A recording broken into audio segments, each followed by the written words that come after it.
Hey everybody, welcome back to another 1 year in Proverbs. My name's Justin. Today we're looking at Proverbs 31, and let's go there here in the Bible. And Proverbs 31 is a very special proverb to me because Proverbs 31 is, after I started reading Proverbs daily, inspired me to really talk to my now wife. She really embodied the qualities that God inspired upon me to pursue in a life partner. So the 31st proverb is actually broken up in two halves. It says Lemuel's lesson, and the first 9 verses talk about what he learned from his mother, and the previous 10 to 31 talks about what a good wife is, a godly woman is. So as we've been doing, I'll share a few things that stand out to me. So the first thing is verse 3, which says, "Give not thy strength unto woman, nor thy ways to that which destroyeth kings." I like to interpret kings as leaders. And this verse just really is powerful for young men, for men of influence, and all men. Don't give your strength, the power that God's given to you, unto women, in the context of don't let the lust of woman control you. And then the most profound thing at the end is the ways that destroy kings. Like it destroyed Samson, destroyed David, it destroyed Solomon. It destroys men today. The lust for women. So don't give your strength unto them. You should give your love and your adoration and your focus to your wife, but not unto women or people who you don't have any fidelity to. Then the next verse that stood out here is verse 9 or verse 8. "Open thy mouth for the dumb in the cause of all such as are appointed to destruction." This is a verse that this reminds me. Oh well, actually, yes, verse 8. So appoint to destruction in verse 9. "Open thy mouth, judge righteously, and plead the cause of the poor and the needy."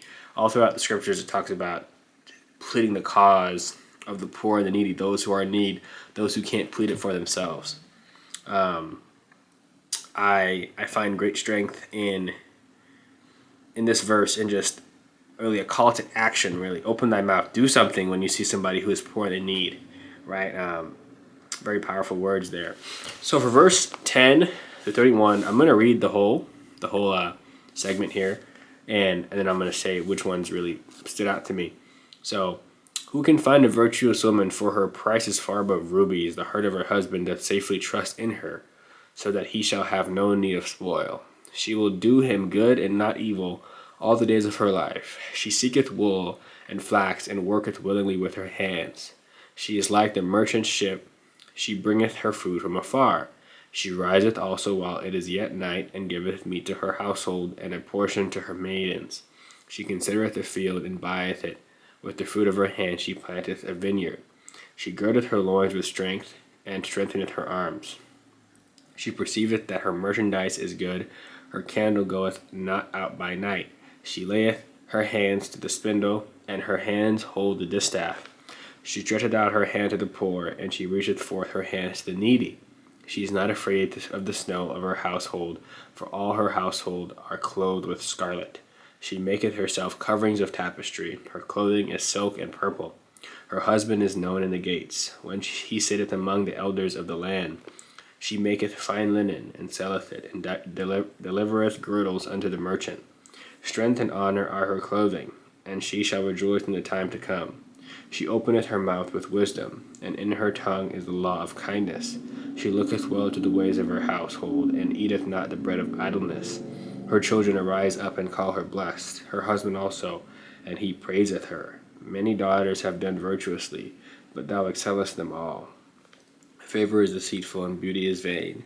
But a woman that feareth the Lord, she shall be praised. Give her the fruit of her hands, and let her own works praise her in the gates." So, very, very powerful words here. Much to consider.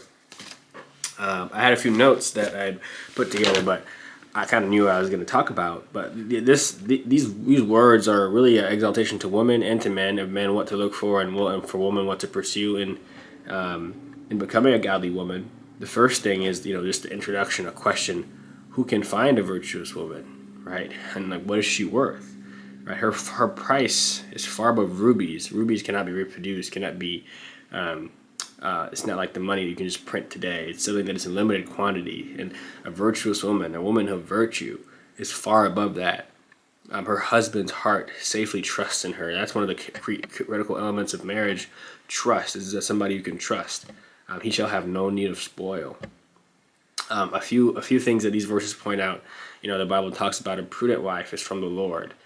Proverbs talks about that, and these verses talk about her seeking wool and working willingly with her hands.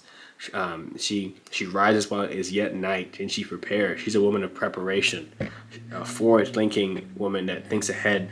Verse 16, it talks about she considereth a field and she buyeth it with the fruit of her hands and planteth a vineyard.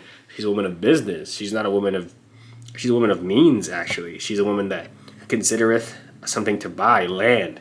That's very significant, especially in that time. And it says from the fruit of her hands. And then she planteth a vineyard. So she's industrious. She's hardworking. It goes on to say, she stretcheth forth her hands to the poor and reacheth forth her hands to the needy. She's one who considers the poor. We talked about this previously. She considers the poor, and she considers the needy, and she helps them. She acts on that need. She's not afraid of what's to come in the future because she's prepared. She's a woman of prudence. And then goes on to say, her husband is known in the gates. This is an interesting one here. One that initially I was like, why is this here? It's about her. But, it's a common saying, behind every good man is a great woman, right? She makes her husband better, right? And that shows by her husband's life, right? And it's a very powerful connection that her husband is known in the gates, and when he sitteth among the elders of the land, she gets glory for that as well. And then it goes on to say in verse 25, strength and honor are her clothing, and she shall rejoice in the time to come. Strength and honor. She dresses in a way that brings strength to those who look upon her and herself, and honor to those who think of her, right? She's not dishonoring herself in the way she dresses. She dresses it in a way that's respectable, honoring her body and her husband. And it goes on to verse 26. I love this one. She openeth her mouth with wisdom, and her tongue is the law of kindness. She speaks words that bring increase of understanding to the hearers of her words, and she brings kindness. The Bible says, what's desired in a man is kindness, and I would say for a woman as well, what's desired in a woman is also kindness. The law of kindness is on her lips. She looketh well to her house, and eateth not the bread of idleness. She's not an idle person. She's a woman of hard-working spirit that continues to look forward to what's next. Her children call her blessed. Many daughters have done virtuously, but she excels them all.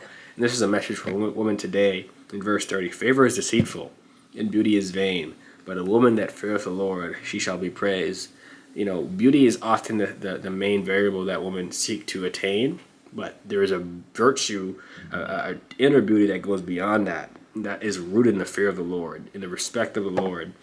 And she shall be praised for that. So these are some of the thoughts that came to me in Proverbs 31 today. I thank God for my beautiful wife, and inheritance comes from fathers, but a prudent wife is from the Lord. And I thank God for my beautiful prudent wife, Janae.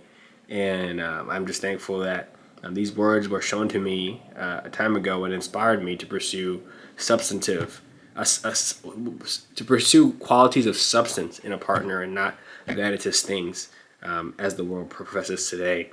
God bless you, and I pray that this blesses you, and I hope that you continue to live as God has ordained you to live. Till next time, bye.